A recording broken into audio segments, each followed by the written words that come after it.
kita bakalan bahas hari ini Buy This Now. Jadi apa saham-saham yang mungkin menarik dari sisi Om Ben dan juga Dennis yang mungkin masih bisa boleh dilirik. Oke, halo Dennis. Halo, hai Om Nih, Ben. nih by the way nih Om Ben udah mandi. Ngomong-ngomong Dennis udah mandi belum nih? Udah sih, udah. Belum, Udah. pasti Dennis belum mandi. Dennis belum mandi pasti. Oke, thank you so much buat Om Ben dan juga Dennis yang hari ini mau ngeluangin waktu buat di Tea with Sabrina. Mungkin sebelumnya aku pengen denger nih, karena Om Ben nih aku tadi baru makan bareng, baru ketemu lah. Tapi ini sama Dennis nih baru pertama nih, first time buat ngobrol-ngobrol bareng di Tea with Sabrina. Boleh nih, Dennis mungkin sharing-sharing. Sebenarnya Dennis nih gimana nih aktivitasnya sehari-hari? Aku biasa aktivitasnya liatin Instagramnya Ci Sabrina sama Om Ben sih. Wah, ya aku dong yang ngeliatin ini juga Instagramnya Dennis sama Om Ben. Aduh. Ini kita bercanda apa serius sih? Maunya bercanda apa serius? Jadi aku kalau misalnya keseharian biasa aku ya biasa lah ya bangun pagi, nggak pagi-pagi banget, 4:30 kita liatin market. Cuman memang untuk di capital market aku aktifnya itu nggak scalping seperti Om Ben ya, jadi lebih ke swing trade, kebanyakan di invest seperti itu, dan di luar itu bikin konten ya dan lain-lain seperti itu sih. Oke. Nah kalau dari Dennis sendiri kan ada buat satu komunitas ya yang sekarang juga udah berkembang, mungkin buat teman-teman yang mau belajar juga. Nah kira-kira Dennis sendiri apa sih yang passion dari Dennis, memang benar-benar udah ke capital market dan memang mau ngejalanin ini, atau kira-kira gimana Den? Oke, sebenarnya tujuan aku ya dan tim juga buat platform edukasi kalau saham Indonesia itu sebenarnya tujuannya itu simple banget sih. Jadi sebenarnya gini, kalau misalnya kita anak-anak muda khususnya, apalagi zaman sekarang nih gitu, ya, yang udah mulai, kalau zaman dulu mungkin 10 tahun lalu anak umur 20-an, 18 mesti kerjanya nongkrong gitu ya. Sekarang sejak pandemi segala aksesibilitas semua juga mudah banget gitu ya, udah mulai invest saham, invest kripto dan lain-lain. Cuman masalah di sini kan banyak hal-hal yang perlu dipelajarin gitu, karena banyak banget kita lihat nggak cuma investasi yang bener aja, investasi bodong pun banyak banget gitu ya. Dan itu kalau ngomongin investasi saham kripto segala macam, ingatnya cuma apa, cuan dan cuan gitu. Padahal sebenarnya market apapun itu ya nggak bisa gitu cuan terus. Dan sebenarnya yang lebih penting lagi adalah kita sebenarnya kan harus mencari uang dulu. Kita dapetin uang, baru kita bisa kelola, dan baru kita lipat gandakan dengan cara investasi. Nah sebenarnya itu problemnya. Dan ketika kita melihat, aku dan tim melihat bahwa banyak banget nih Gen Z yang cuma mikirnya cuan tanpa memiliki fundamental dasar terhadap keuangan. Jadi kita akhirnya membuat platform edukasi di mana supaya bisa teman-teman masyarakat Indonesia, khususnya anak muda ini, bisa belajar gitu. Jadi bukan cuma pikiran cuan, tapi gimana caranya kita bisa membangun portofolio baik untuk investasi, untuk trading, dan juga mindset sih yang paling penting gitu. Oke, jadi ibaratnya goals dari Om Ben sama Dennis nih mungkin hampir mirip lah ya, pengennya edukasi gitu ya. Jadi nggak cuma cuan, tapi nggak ada edukasinya gitu ya. Iya. Oke, nah mungkin kita langsung nih back to topik hari ini, Buy This Now. Pengen tahu juga nih dari Om Ben nih mungkin yang pertama ya, kira-kira gimana sih Om nuansanya IHSG nih belakangan nih, kayak hari ini kita ketemuan ya malah minus tipis, padahal kan harusnya marketnya hijau banget gitu, tahu-tahu marketnya merah tipis. Kira-kira gimana nih pandangannya secara teknikal, atau mungkin ada katalis-katalis lain? Ya, kalau saya melihat IHSG kita ini tetap dalam fase naik ya, tetap fase naik. Cuman memang kita ngerti harga 7.000 itu menjadi area resist. Kalau kita ngomong secara IHSG ya, tentu saja itu area resist ya. Wajar banget ketika banyak apa ya? Kalau kita saya seperti mengikutin ala-ala berita ya, ala-ala berita portal-portal media berkatanya kan seperti ini. Ya wajar 7.000 karena apa? Karena ada aksi profit taking ya, ada aksi profit taking yang dilakukan oleh sebagian orang atau institusi atau asing dan lain sebagainya. Ya, tapi kita harus melihat seperti ini. Kita trading ini sebuah maraton ya, bukan sebuah hanya sprint aja, enggak. Tapi kita sebagai maraton, terutama kalau kita ngomong yang namanya investor atau swing trader ya. Dan kita ngerti kalau kita bicara IHSG, tentu saja kita harus berbicara tentang motor penggerak IHSG kita. Saham-sahamnya apa aja sih? Nah, teman-teman boleh cek.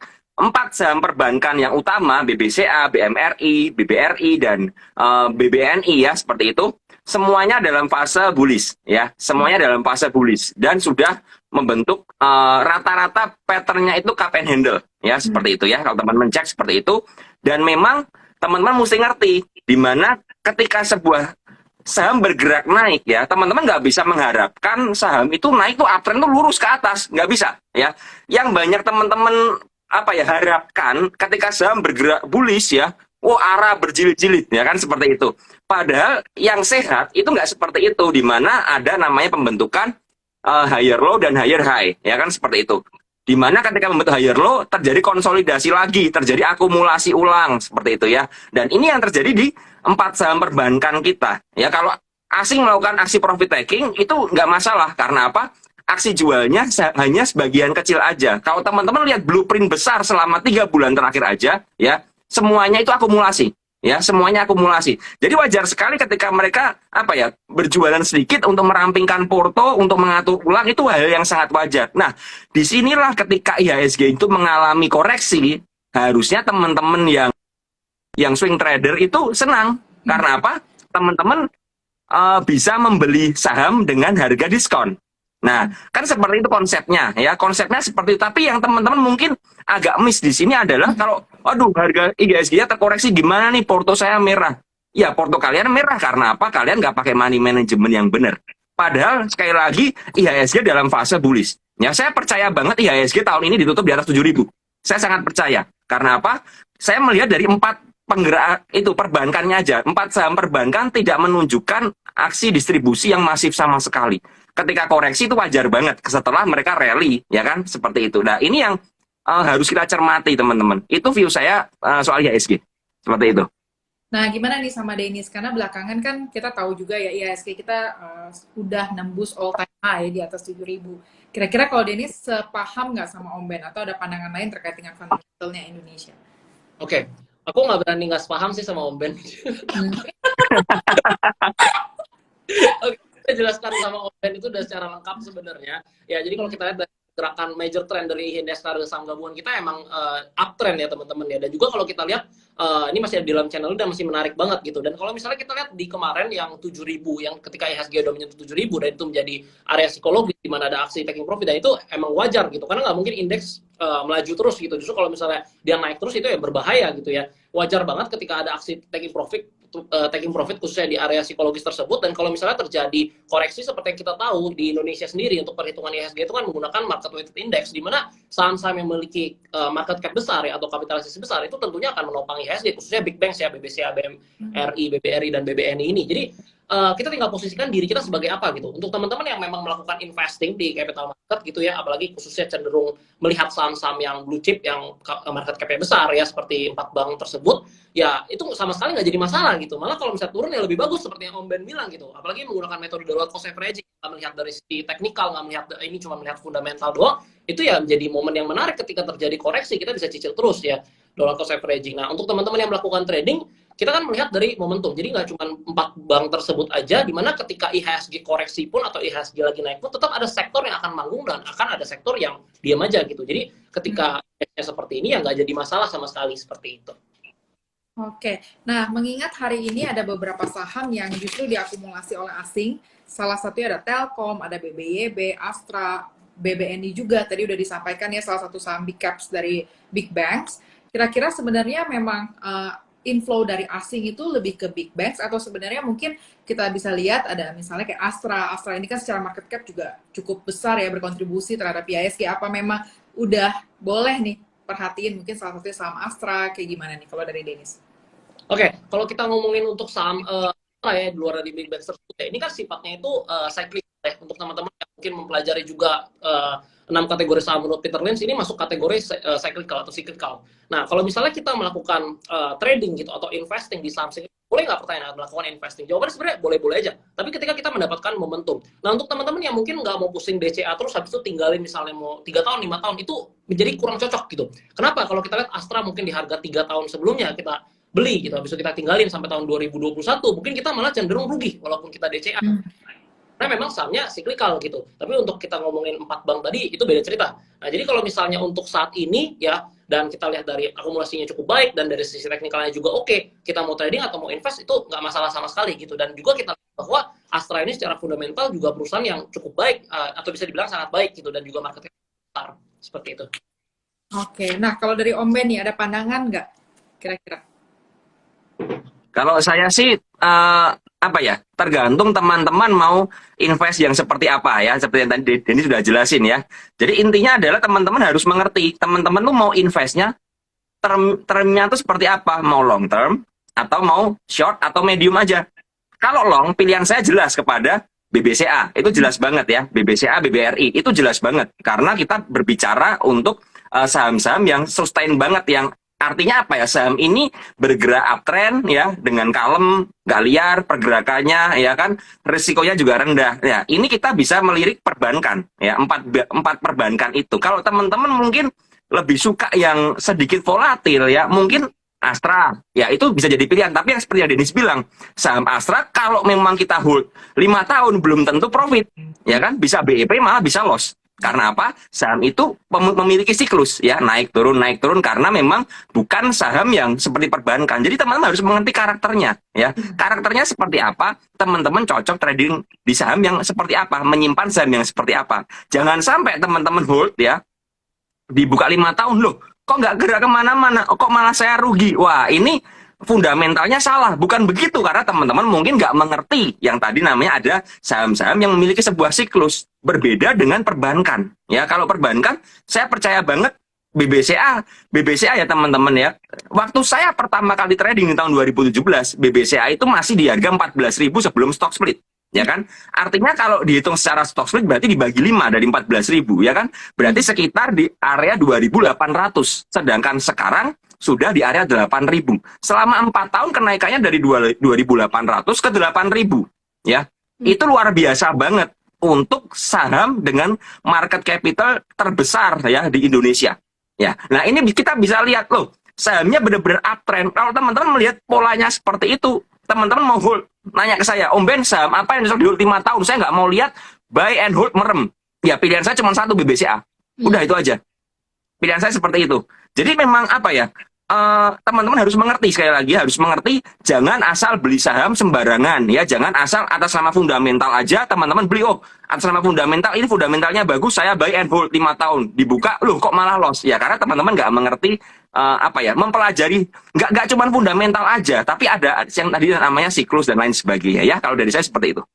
Oke, nah hari ini juga ada news nih terkait dengan FTSE Global Equity Index. Salah satunya ada large cap kayak MTech itu masuk gitu ya. Terus juga ada small cap kayak BBYB, terus micro capnya ada BCAP, salah satunya BCAP, ada BNBA. Nah, kalau terkait dengan beberapa saham, mungkin kalau dari kita ngomong saham yang sering Om Ben ini ya, mungkin lebih ke karakteristiknya Om Ben nih, kayak salah satunya BCAP, BNBA, ada insight nggak Om?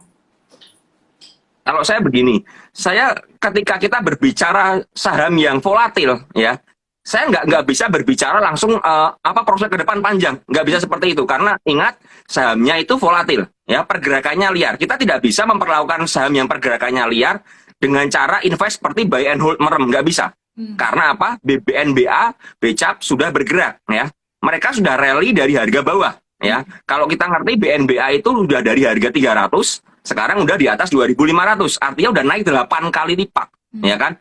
Udah nggak bisa, kita ngomong nggak bisa. Kalau teman-teman mau mencari saham multi bagger ya dengan fundamental yang bagus seperti itu, carilah saham yang belum bergerak ya, saham-saham terliner yang belum bergerak, itu caranya. Tapi kalau udah bergerak kita nggak bisa lagi, kita harus melihat secara teknikal ya, kita harus lihat dalam time frame yang lebih kecil ya. Sama dengan BCAP ya, BCAP ini sedang dalam masa yang namanya kena tato pemantauan, tato X ya. Artinya apa? Artinya BCAP ini sudah rally kencang ya, dari 50 sekarang udah dia 270 kan.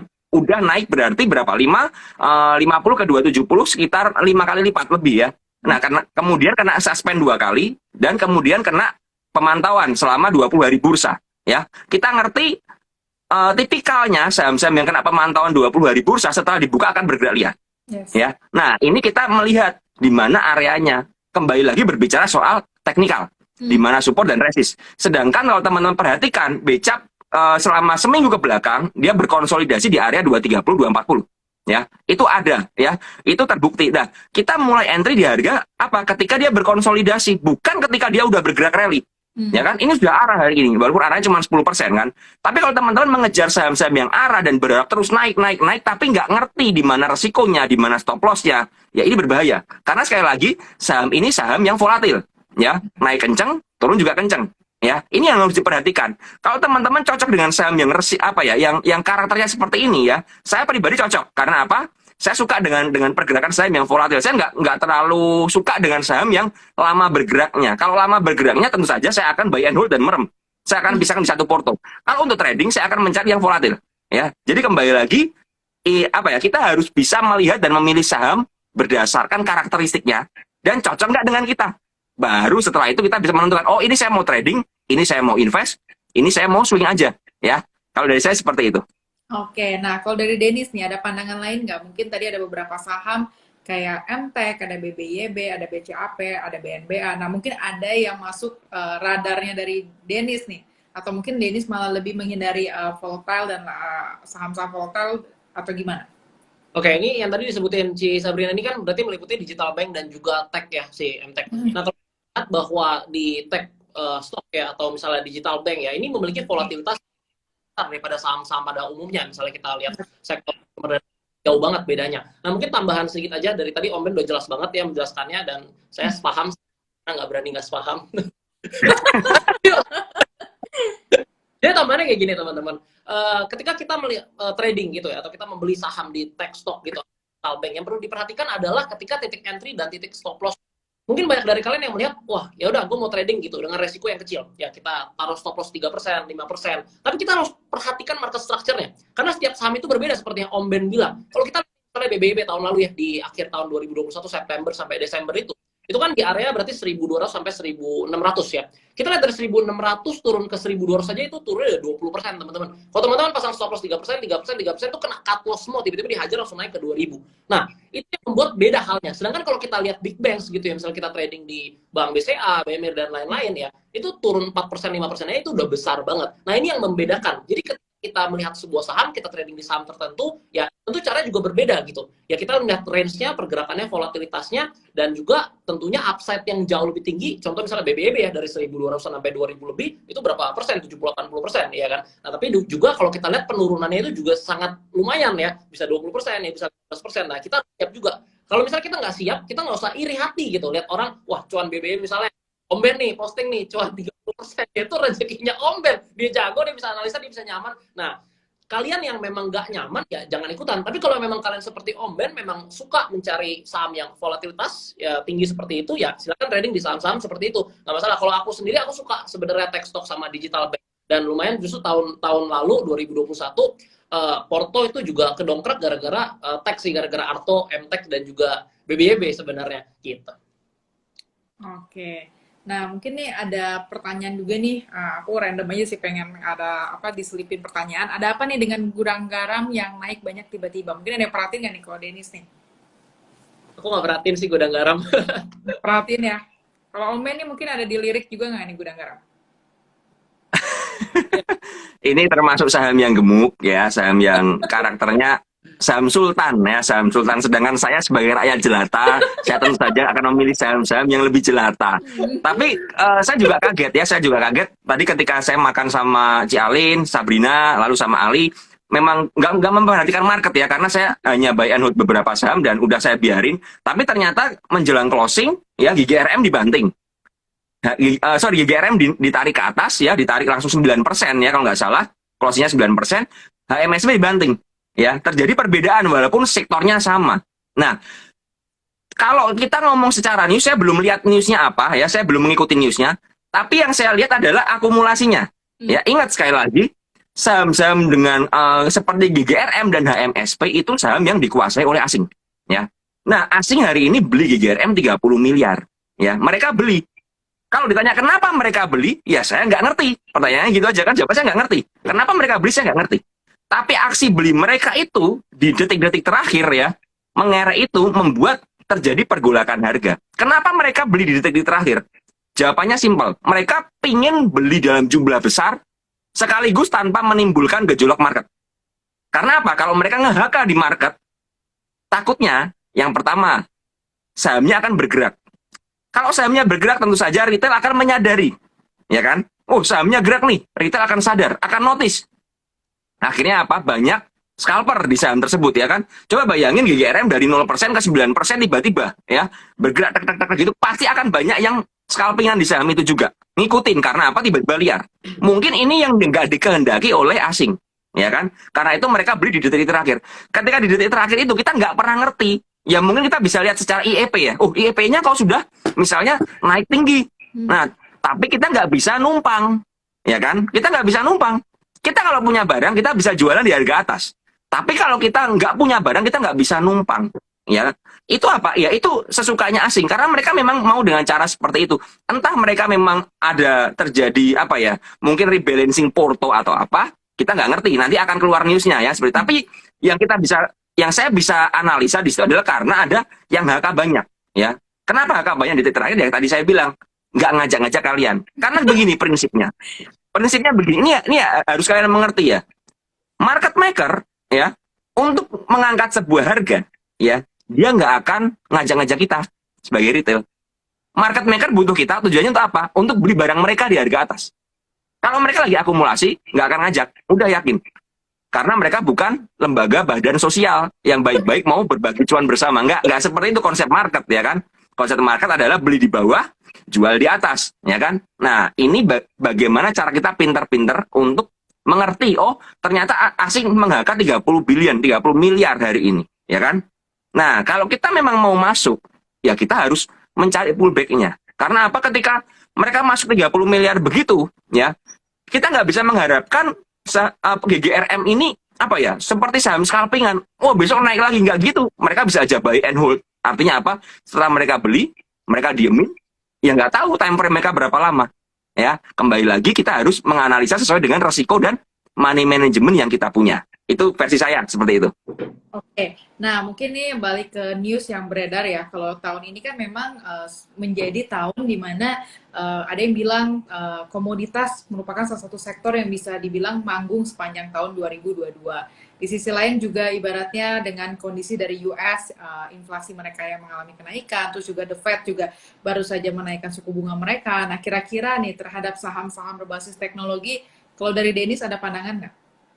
Oke, kalau misalnya kita ngomongin untuk tahun khususnya di awal tahun ini ya, pertama yang untuk sektor komoditi seperti misalnya CPO ya, habis itu coal dan lain-lain ya, itu kan naik sangat signifikan dan itu juga didukung karena perang antara Rusia dengan Ukraina ya, di mana hal itu membuat harga-harga komoditas itu naiknya sangat signifikan dan itu saham ya luar biasa ya kalau kita lihat ya seperti misalnya Indi, Adaro dan lain-lain itu naik sangat signifikan dan kita melihat bahwa tech ini belum dapat momen ya, ketika di akhir Februari sampai awal Maret ini. Nah, tapi kalau misalnya kita berbicara untuk jangka panjang, ya kita berbicara misalnya untuk 3 tahun bahkan 5 tahun ke depan, aku benar-benar bullish banget ke tech.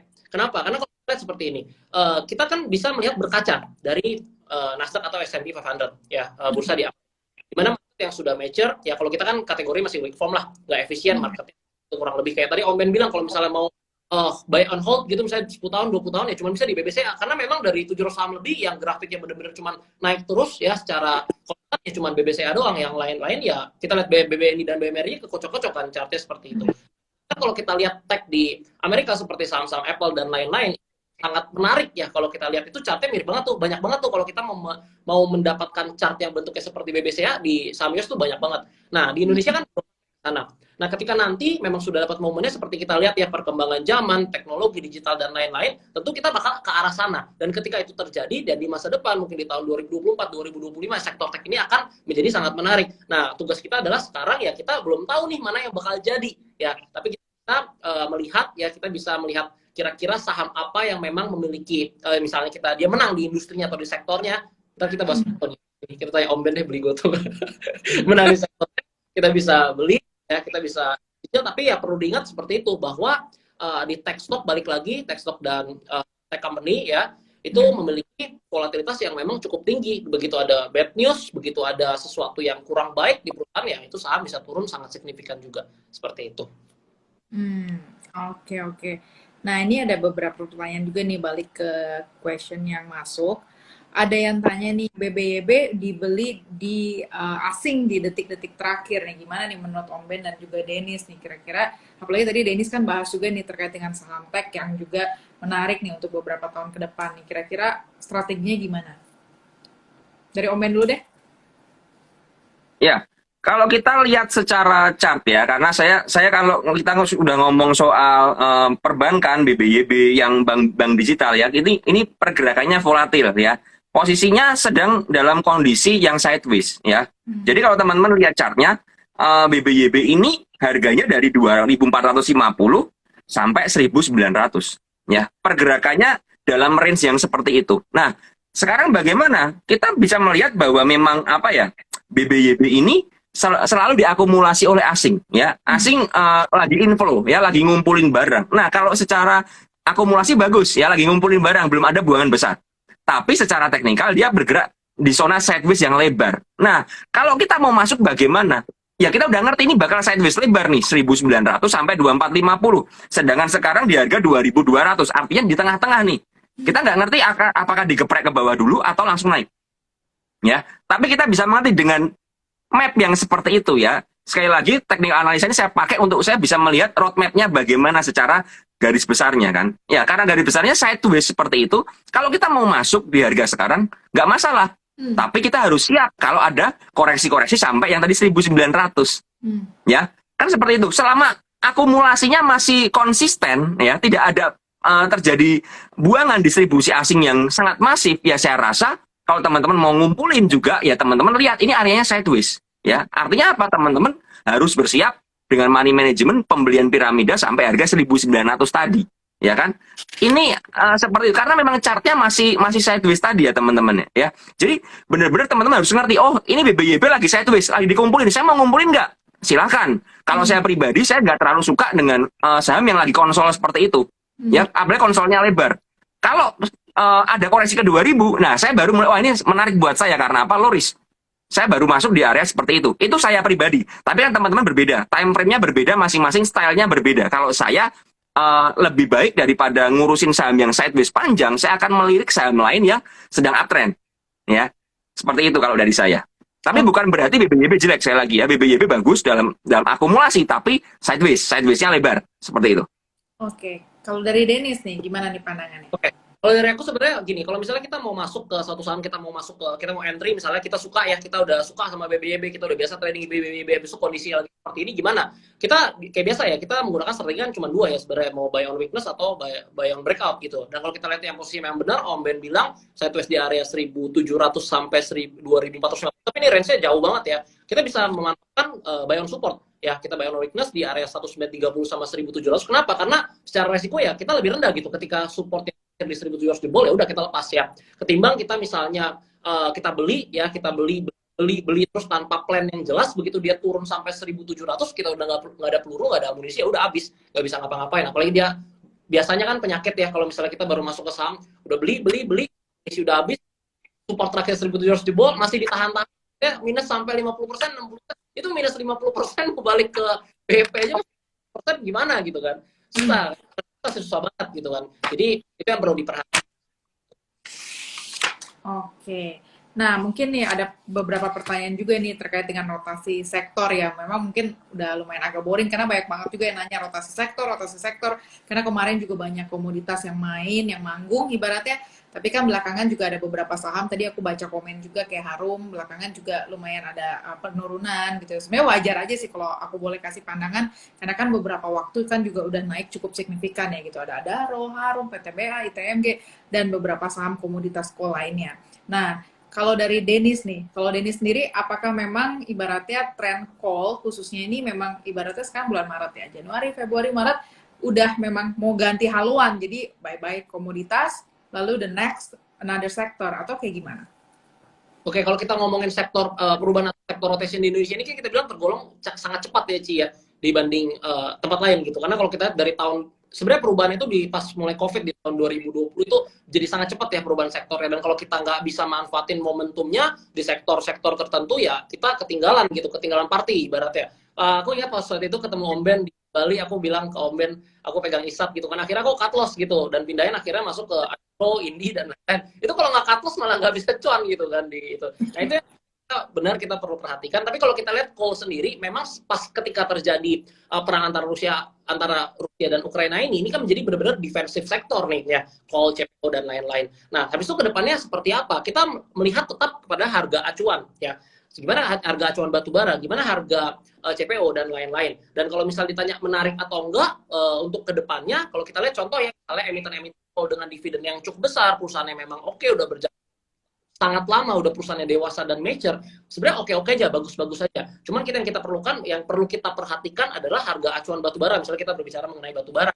Ketika harga batu baranya turun, habis itu momentum misalnya passion berbeda, ya kita tinggalin dulu, cut loss dulu, ya itu nggak jadi masalah gitu. Dan kemarin kan kalau misalnya kalian udah masuk, kalian udah dapetin partinya, kalian udah taking profit misalnya, ya udah kalau kalian emang suka sama saham batu bara, kalian mau incer, ya tinggal cari di area support kuat, kalian bisa buy on weakness, dan kalian bisa hold lagi, seperti itu. Oke. Nah, gimana nih kalau Om Ben punya insight lain nggak? Setuju nggak sih Januari, Februari, Maret itu adalah komoditas call nih yang manggung. Tapi mungkin nih the next kita mau masuk bulan April nih ceritanya udah beda nih, haluannya mungkin ganti sektor.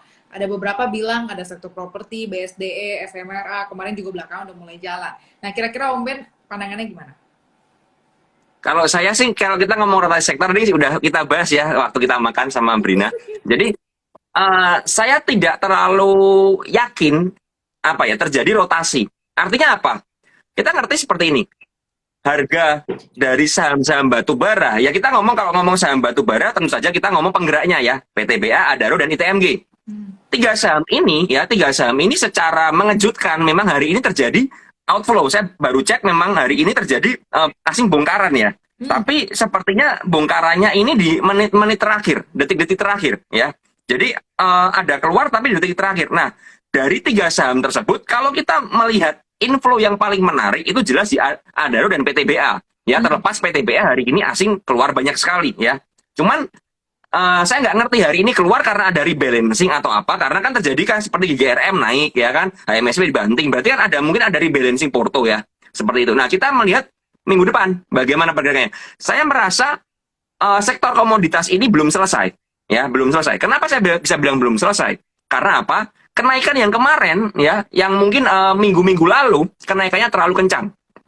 Karena apa? Karena kondisi perang ya. Kondisi perang tentu saja memicu kenaikan harga komoditas. Harganya naik, sahamnya ikut naik otomatis. Biasanya seperti itu. Karena apa? Terjadi FOMO di market ya. Bandarnya juga mumpung, aji mumpung nih, ada yang mau naikin ya kan, ada sentimen digas sama mereka ya. Tujuannya apa? Mereka bisa mulai berjualan juga, nyicil jualan di harga atas. Nah, terlepas dari itu, ketika sebuah saham atau sebuah sektor itu mengalami kenaikan yang sangat tajam, teman-teman harus ngerti, kenaikan yang tajam itu akan menimbulkan koreksi yang tajam. Ini wajar sekali, ya kan? Kenaikan yang pelan-pelan akan koreksinya juga pelan-pelan. Contoh BBCA. BBCA nggak pernah naik di atas 5% dalam sehari, ya kan? Tapi turunnya juga segitu-segitu aja. Berbeda dengan saham-saham yang lain, ya kan? Berbeda dengan saham yang arah berjilid-jilid. Kalau turun ya ARB berjilid-jilid. Itu adalah hal yang sangat wajar. Nah, kalau kita sudah mengerti konsep ini, komoditas naiknya kencang sekali, ya udah, nggak perlu ngejar. Kalau ngejar hanya untuk scalpingan aja. Karena apa? Volatilitasnya tinggi. Setelah itu bagaimana kalau kita mau invest di saham batu bara? Seperti yang Dennis bilang, cari area supportnya. Nah, sekarang ini saham-saham komoditas mulai dilupakan. Karena apa? Mungkin teman-teman sudah merasa, aduh, aku dikerjain lagi. Masuk di harga pucuk, sekarang udah nyangkut. Ya kan? Loss-nya juga dalam. Contoh, Indi 3.000, sekarang 2.100-an. Itu sudah minus 30% berarti ya kan? Dalam. Karena naiknya juga tinggi. Nah, ketika teman-teman mulai melirik saham lain, oh, ada sektor nih, properti lagi mulai panas manggung, teman-teman boyongan pindah. Ya kan? Nah, ketika terjadi seperti itu, teman-teman jangan pernah melupakan sektor-sektor yang orang lain lupakan. Teman-teman harus melihat, oh, komoditas lagi koreksi. Nah, ketika koreksi, apa yang dilakukan oleh penggerak harganya atau bandarnya? Tuh, mereka lagi ngumpulin barang malahan. Ya kan? Mereka lagi ngumpulin barang. Yang cut loss siapa? Retail pada cut loss, yang FOMO-FOMO tadi. Nah, ini menarik karena apa? Berarti belum selesai. Apalagi kalau secara chart teknikal, itu masih sangat uptrend sekali gitu loh. Cuman kenaikannya spike yang kemarin karena perang. Ya, jadi buat saya pribadi komoditas belum selesai. Ini adalah fase mereka cooling down. Ya, fase cooling down, fase akumulasi lagi, fase pembentukan chart yang lagi, seperti kan kasarannya chartnya dibentuk ulang ya setelah ada spike. Nah, baru setelah semuanya mereda, inilah apa ya, pattern yang sesungguhnya.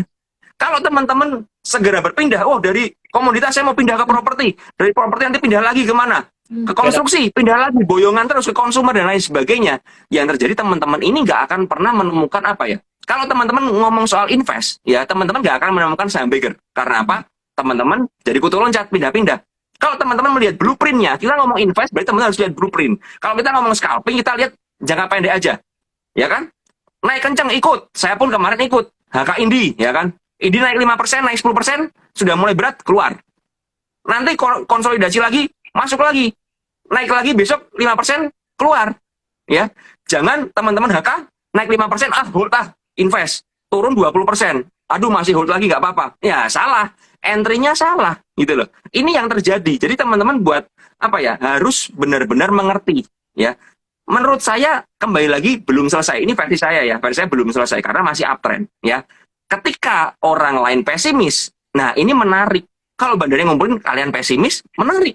Karena apa? Bisa jadi lagi diakumulasi, nanti naik pelan-pelan. Tiba-tiba Indi yang sekarang udah terlupakan di harga 2.200. Nanti suatu saat tiba-tiba teman-teman nggak notice, loh, kok udah 2.500 ya harganya ya? Ya, inilah pembentukan dari market yang sesungguhnya. Bukan spike-spike seperti kemarin. Kalau dari saya seperti itu. Oke, nah kalau misalnya bicara terkait komoditas yang Om Ben tadi, kalau misalnya boleh aku highlight, ibaratnya ini belum mudahan lah di tahun ini gitu ya. Mungkin ibaratnya sekarang kayak masih cooling down, nanti baru bakal naik lagi gitu. Karena kan beberapa saham juga memang udah terkoreksi ya, kayak Adaro, tadi PTBA, ada Indi juga gitu. Nah, kira-kira strateginya yang terbaik buat teman-teman yang belum punya, ada baiknya masuk sekarang gitu, atau justru yang buat udah yang punya lebih baik ya udah profit taking dulu aja, atau gimana nih kalau dari Om Ben? Kalau ngomong profit taking sekarang ya terlambat, ya kan? Udah koreksinya udah dalam. Profit taking ketika di pucuk, profit taking ketika lagi hot-hotnya, itu profit taking boleh. Profit taking bertahap, reaksikan bertahap. Nah, karena begini, ketika sebuah saham bergerak secara liar, ya jangan terpancing euforianya. Justru kita yang punya, udah punya ini, atau belum punya, itu harus berhati-hati. Karena apa? Harganya bergerak liar, volatil sekali.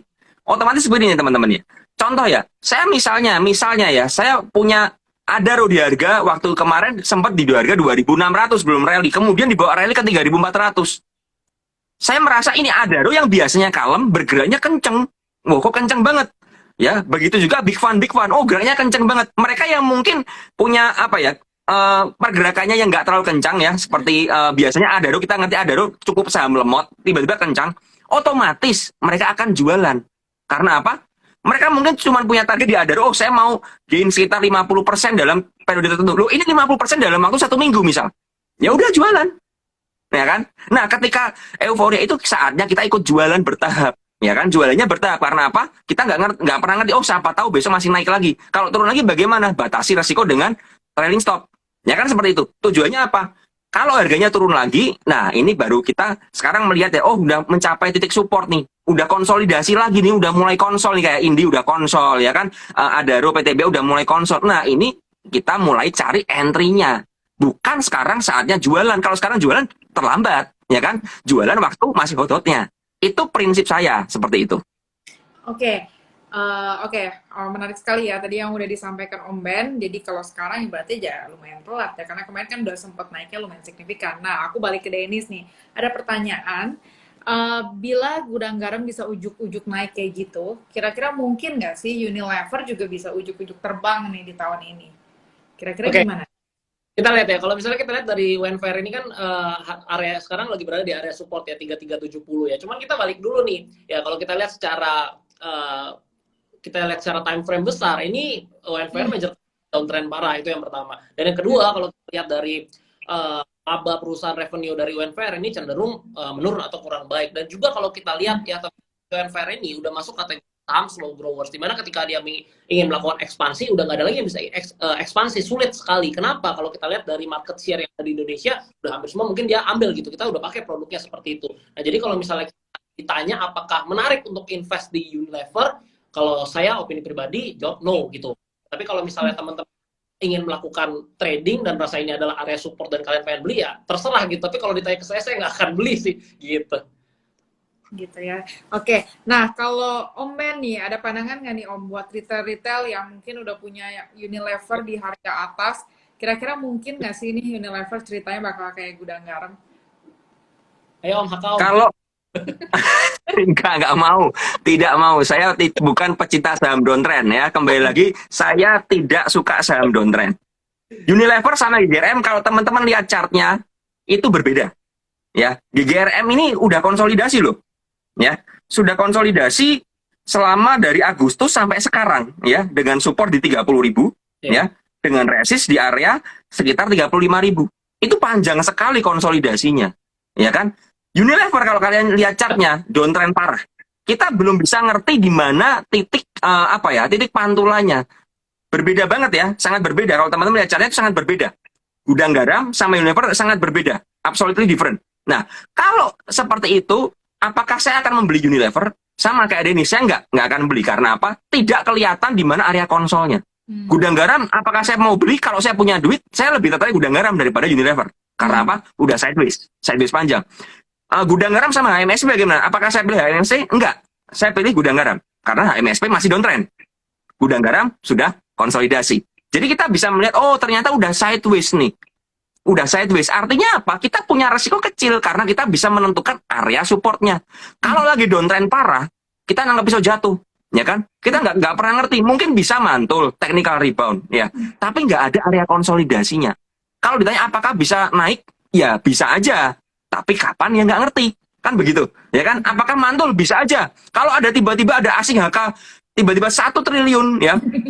Unilever, arah itu Unilever.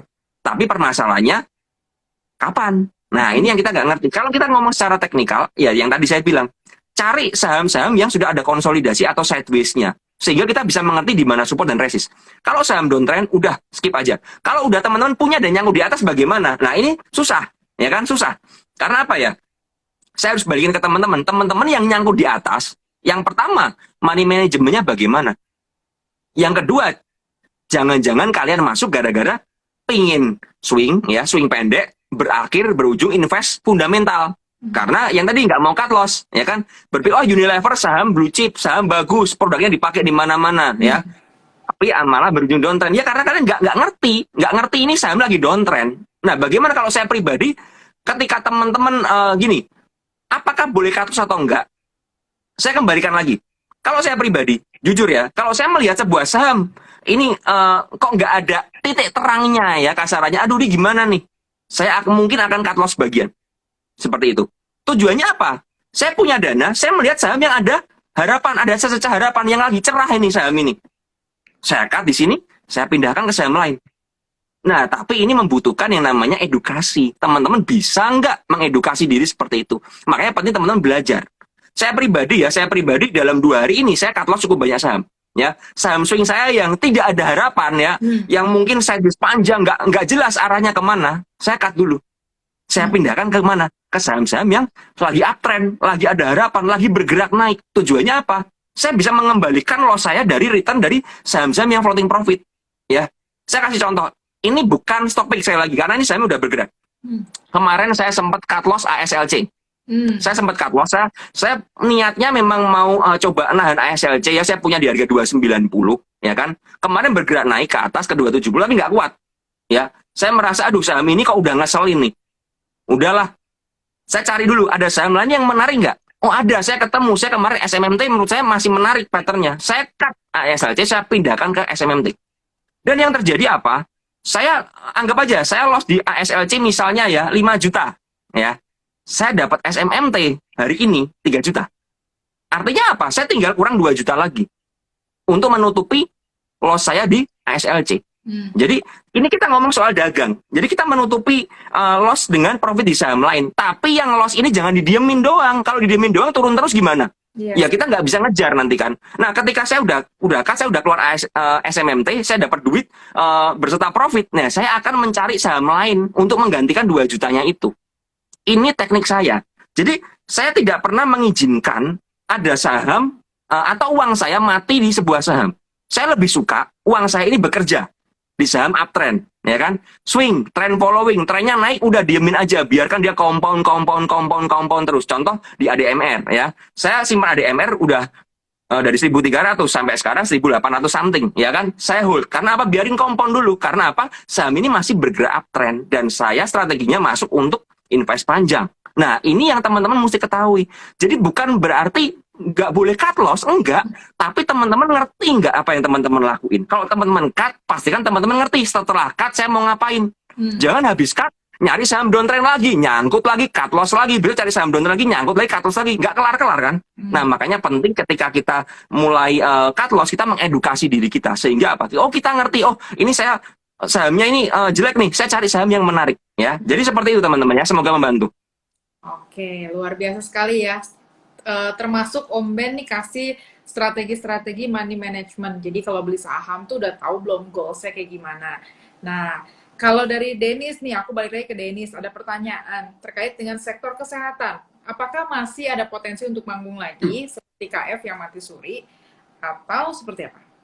Oke, Om Ben, bentar. Om Ben, kalau Pajero di compound nggak Om Ben?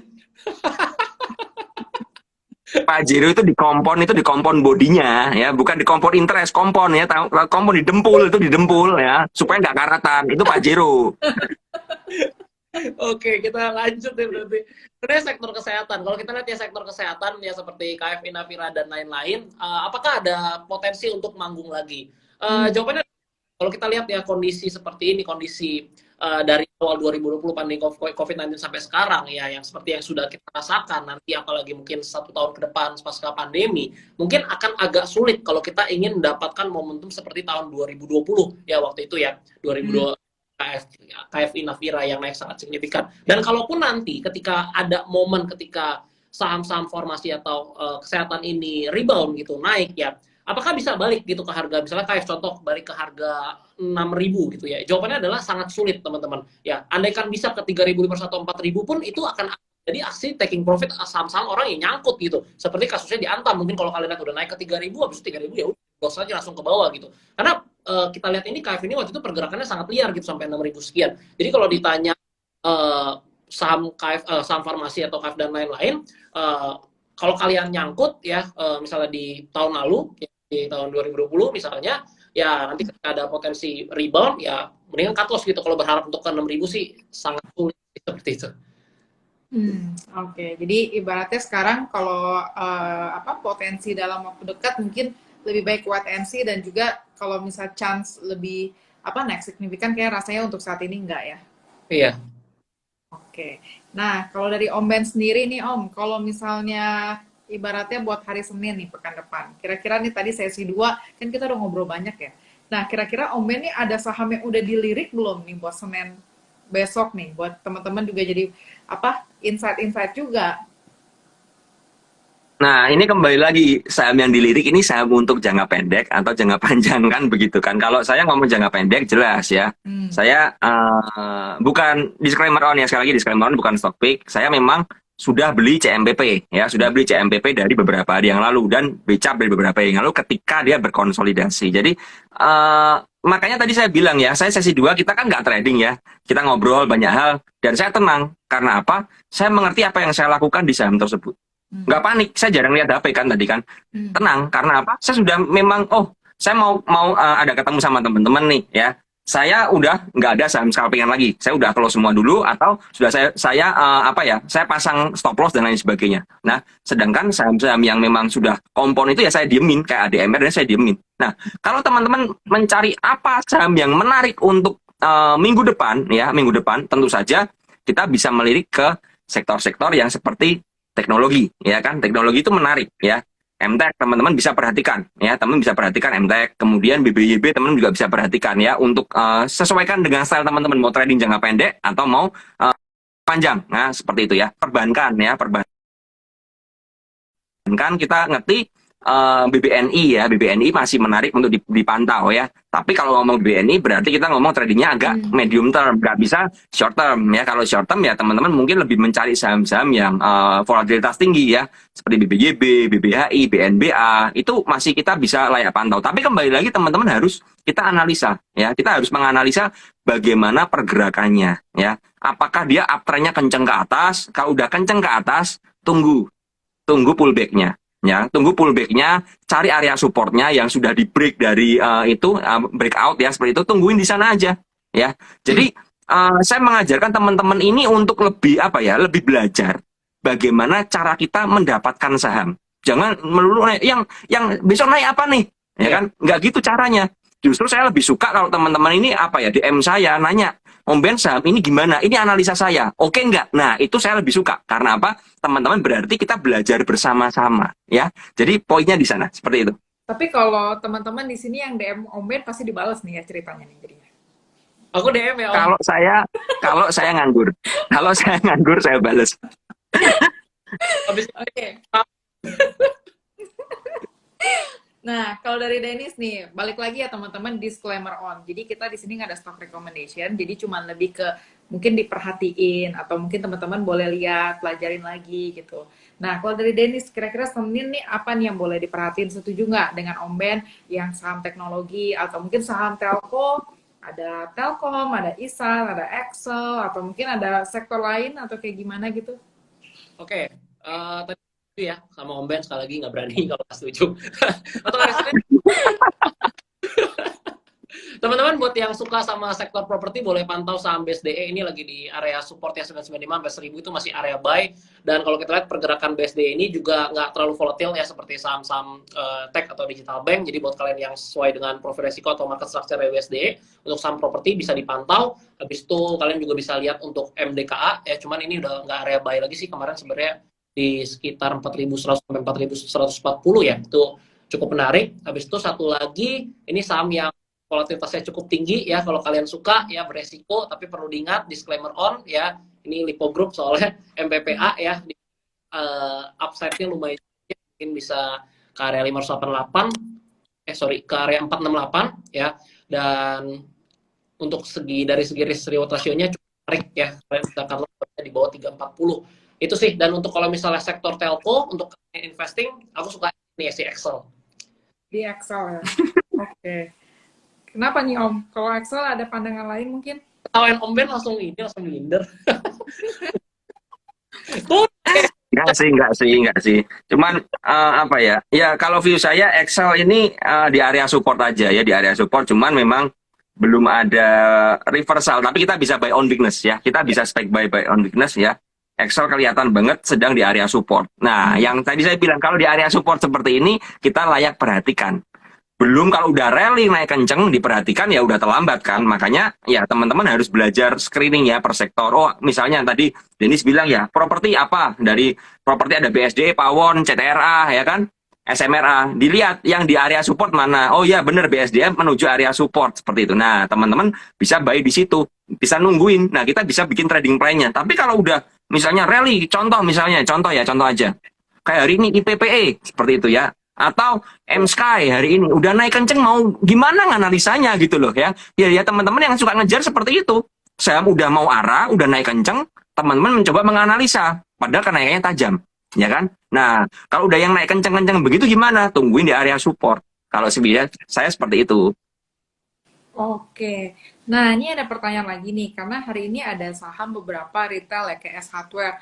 Nah, kira-kira masih menarik nggak atau ada momentum learn atau apa gitu, ini pertanyaannya dari Dennis mungkin? Dennis dulu ya, Dennis aja, nanti saya setuju sama Dennis pokoknya. Oke. Kalau misalnya kita lihat ya untuk sekarang sektor retail ini ya, kalau aku sih kurang tertarik ya. Jadi apa sih? ACS ya? Ya, ACS, salah satu S Hardware coba. S Hardware ya. Kita buka nih untuk S Hardware, ini cenderung masih downtrend kalau kita lihat ya, dari area 1400 turun sekarang udah sampai 1000 gitu ya, masih kurang menarik ya. Dan kalau misalnya menurutku ya, khususnya untuk yang trading gitu ya, ketika ada momentum di saham-saham lain yang memang bisa kita tradingkan ya, nggak harus masa gitu ya di sektor yang memang kurang menarik ya. Jadi kalau untuk aku sih masih kurang menarik. Oke, jadi lebih baik untuk dihindari terlebih dahulu kali ya untuk saat sekarang ya. Nah, Om Ben gimana nih? Setuju sama Dennis nggak? Atau justru ada pandangan lain? Karena, tapi di sisi lain kan, bentar lagi bakal menghadapi bulan Lebaran ya, Ramadan, puasa, dan lain sebagainya. Kira-kira mungkin ada nggak sih sektor yang diuntungin supaya kita nih mulai mungkin bulan depan nih udah mulai boleh cicil untuk saham-saham yang diuntungkan dengan kondisi menghadapi momen Lebaran. Kalau kita ngomong bulan puasa berarti kita kan ngomong biasanya sektor ya retail ya kan, retail kan kita ngerti ada LPPF, ada S Hardware, ya ada RALS contohnya ya. Tapi berbeda ya. Kita lihat LPPF udah di 6.000 sekarang ya. Mungkin nggak ada yang notice kan LPPF udah rally segitu kencang ya sampai 6.000 dalam beberapa bulan ya. Nah kalau mau masuk LPPF sekarang gimana? Ya saya sih nggak berani jujur aja karena udah naik segitu kencang ya. Belum ada konsolidasinya lagi. Bagaimana S Hardware? S Hardware seperti yang Denis bilang masih downtrend. Cuman kalau S Hardware ini berhasil bertahan di area 970, 950 dan kuat dan ada akumulasi ulang, layak untuk kita lirik untuk buy on weakness dengan disiplin cut loss yang ketat. Ya kan seperti itu. Siapa tahu bentuk double bottom di bawah ya kan, mantul lagi di area tersebut. Lalu bagaimana untuk RALS? Kalau RALS saya melihat RALS ini beda lagi juga. RALS ini juga posisinya sudah naik, sudah terjadi reversal ya selama bulan Maret ini ya dari harga 600 sekarang di 715 ya. Sedangkan posisinya dia harus benar-benar kuat di harga 680 ke atas ya kan karena di sana area titik pentingnya. Seperti itu. Nah, kalau teman-teman misalnya, oh, saya mau mengincar RALS seperti itu, ya tungguin aja di area supportnya. Nah, di area support teman-teman bisa mempertimbangkan dengan buy on weakness seperti itu ya. Tapi kalau kita ngomong yang diuntungkan lagi, bagaimana biasanya ayam-ayaman juga mendapatkan berkah ya. Kita lihat kayak JPFA ini setelah naik kencang terjadi buangan ya. Jadi buangannya udah tungguin dia terkoreksi lagi, nyentuh lagi area 1575 ke bawah sampai 1550. Itu area support kuat. Nah, itu apa ya? Cara kita untuk menentukan oh kita mau entry yang mana nih. Nah, dari situ kita bisa ngerti oh kok ternyata dari satu sektor aja itu sahamnya beda-beda loh. Ya kan? Ada yang dibanting, ada yang rally. Nah, dari situ teman-teman bisa mulai mengambil kesimpulan. Oh, ya udah. Tadi kan saya udah jelasin tuh. Kalau memang teman-teman mau masuk ya dengan plan seperti itu ya silahkan aja. Ya, kembali lagi tidak ada yang pernah mengerti apa ya kasarannya oh saham ini pasti nih manggung di Lebaran, nggak ada yang seperti itu karena apa ya suka-sukanya market makernya dong. Kalau market makernya memang mau keluar ya udah keluar terjadi bantingan seperti S Hardware. Kalau market makernya lagi ngumpulin ya harganya naik. Makanya apa ya kita harus mengerti dalam satu sektor harus lihat per sahamnya. Tidak semua saham satu sektor bagus ya. Ayam-ayaman pun JPFA sama CPIT bisa berbeda chartnya, dengan main pun bisa berbeda, dengan WMU juga bisa berbeda ya. Jadi teman-teman harus membedah satu persatu seperti itu. Oke. Nah, kalau dari Denis nih, tadi ada disebut sektor poultry ayam-ayaman nih. Mungkin ada yang diperhatiin nggak nih dari sektor poultry? Untuk ayam-ayaman ya, aku sih kalau ayam-ayaman kalau ngacepin sama JPFA. Jadi antara PIN sama Java ya? Ya, untuk JPFA ini kalau kita lihat ini ada di area 1605 dan area supportnya ada 1565 yang tadi seperti Om Ben bilang. Ini kalau misalnya koreksi ke area 1565 ini support yang cukup kuat nih, udah dari udah cukup panjang nih, nggak pernah tembus nih ya untuk 1565. Ini bisa dijadikan strategi untuk buy on weakness area 1565. Untuk targetnya itu kalau misalnya dia dari 1565 balik ke 1650 aja itu kan 5% kan. Dan kalau kita mau ambil swing lebarnya untuk target selanjutnya itu 85 itu upside-nya cukup jauh seperti itu. Oke. Ini by the way, Setuju. kita punya IG live udah hampir 1 jam. Bohong lah, setuju. Ini udah mau hampir 1 jam. Biasanya kadang aku suka di stop gitu sama Instagram. Nah, mungkin kalimat penutup nih boleh dari Om Ben dulu. Kira-kira buat teman-teman trader, buat apa? Mungkin ada pesan-pesan untuk penutupan nih. Bentar lagi kan bulan Maret juga. Sekarang masih jauh sih ya, tanggal 18. Nah, menghadapi bulan next month, April gitu, kira-kira kalau dari Om Ben ada pesan-pesan nggak? Mungkin beli saham Ya, atau kita harus pesan saya sih satu sih, kita harus ngerti bahwa market yang sekarang ini market yang sangat dinamis ya. Tadi terjadi rotasi sektor dalam tanda kutip ya yang cepat sekali ya, komoditas naik kencang, kemudian ditinggalkan, kemudian properti naik, konstruksi naik, ditinggalkan lagi, nanti pindah kemana lagi. Jadi teman-teman harus apa ya menyesuaikan diri. Teman-teman ini mau ngapain di dalam trading ya kan? Teman-teman stylenya tuh seperti apa? Yang cocok tuh seperti apa? Jangan dipukul rata ya. Saya nggak cocok dengan misalnya dengan Denis karena setelah kita ngobrol, oh ternyata Dennis ini aliran swing ya, pakai fundamental dan lain sebagainya. Ini kurang cocok. Bukan berarti Dennis salah, nggak cocok sama saya aja. Ya, di dalam trading ini kita nggak ada yang paling benar. Karena apa? Fokus kita bukan mengadu strategi kita, tapi fokusnya adalah bagaimana cara kita mendapatkan duit dari market. Kan seperti itu, ya kan? Mau pakai cara apapun juga, itu silahkan aja, ya. Asal cocok dengan style kalian. Nah, ini yang lebih penting daripada kita memperdebatkan mana yang lebih baik, ya. Pilihan saya mana yang lebih baik, itu menurut saya nggak akan kelar-kelar. Yeah. Tapi yang perlu kita perhatikan adalah dari perbedaan kita, ya, dari saya dengan Dennis, dengan Sabrina, kita memiliki satu kesamaan, ya, kita memiliki yang namanya trading plan, ya. Plan kita bagaimana. Nah, ini yang lebih penting buat teman-teman. Teman-teman punya plan atau enggak untuk menghadapi market yang semakin complicated menurut saya. Ya, market nggak semakin rumit. Dan ingat teman-teman, market kita ini adalah market yang uptrend, tapi posisinya udah naik melulu. Ya, udah butuh konsolidasi. Berbeda dengan market yang seperti tahun 2020. Makanya saya tadi juga bilang beberapa teman, marketnya susah. Emang susah. Karena kenapa susah? Karena udah dipucuk, sudah di area resist semua, rawan aksi profit taking juga, ya kan? Berbeda kalau marketnya seperti tahun 2020 di mana terjadi market crash, ya.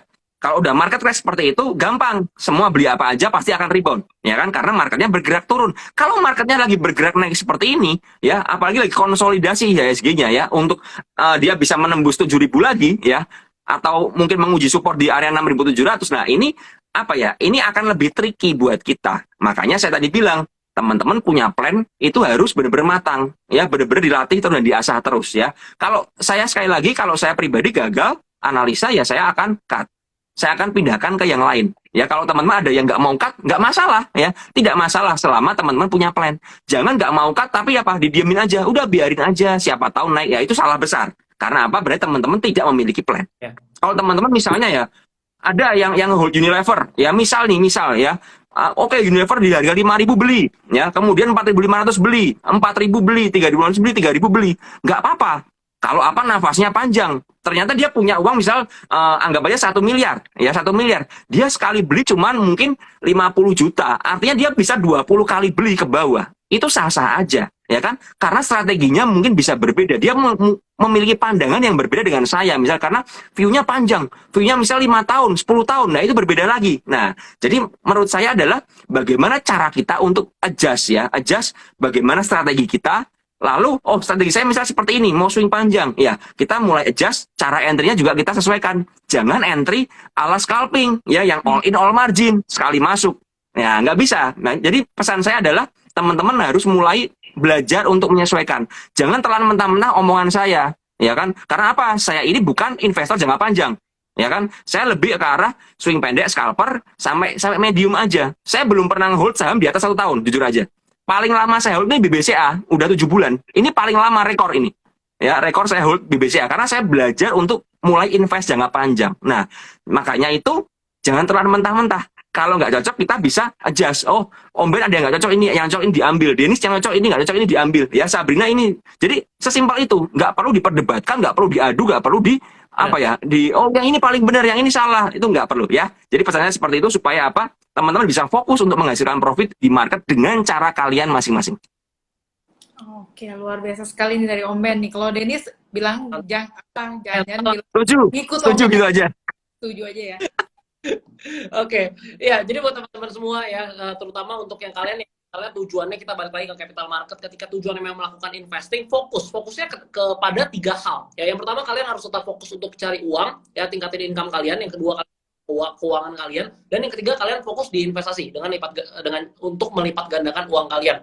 Nah, ini kita berbicara mengenai konsep jangka panjang, mengenai investment, ya. Kalau kita lihat ya, kita misalnya secara simple gitu ya, nggak usah muluk-muluk, 1 tahun kita bisa dapetin return 15% aja per tahun, ya. Kita invest rutin misalnya 15 juta per bulan, itu 30 tahun jadi 100 miliar, teman-teman. Itu jumlah uang yang sangat besar, udah tinggal pensiun, udah tinggal ongkang-ongkang kaki gitu kan, udah enak. Nah, habis itu kalau seperti Om Ben bilang, kalau misalnya kita lihat, aduh, 15% kecil banget gitu. Lihat Om Ben sehari bisa cuannya 20 juta, 50 juta, bisa cuan 100 juta, bisa cuan 5% sehari gitu. Iri. Nggak perlu iri, teman-teman. Karena kita semua memiliki tujuan masing-masing di dalam market. Ada yang swing, ada yang investing, kalau scalping, ya nggak ada orang yang mau kerja di sektor real lagi, semua scalpingnya udah. Kalau misalnya semuanya investor, semua melakukan investing, ya market jadi nggak liquid gitu, nggak ada bid and offer lagi, orang semuanya invest cuma naruh duit doang, ya kan? Nah, itulah yang menjadi sebuah tujuan kita. Jadi di dalam market apapun yang kita lakukan yang mendapatkan profit dan tanda kutip kita nggak merugikan orang lain ya. Jadi jangan jadi creator binary.